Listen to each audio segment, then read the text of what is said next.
Hello everyone, welcome back to the Blue Code channel. In this short tutorial, I'll show you a fast, repeatable workflow to create a clean logo. First, open Canva and click Create Custom Size. Enter the exact pixel dimensions you want for the logo. Add a heading text, set the font size, then search Canvas elements for an icon or shape that matches your brand. Adjust type, spacing, and color so the mark and word mark work together.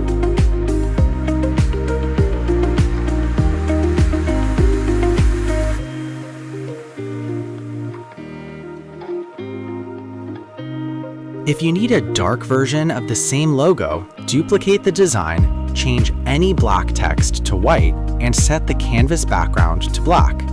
When the design is ready, download it as a PNG. Note, Canva's built-in background removal tool is a pro feature, so if you're using the free plan, you can remove the background with an external service such as remove.bg or other free background removal tools, and then re-import the transparent PNG into Canva.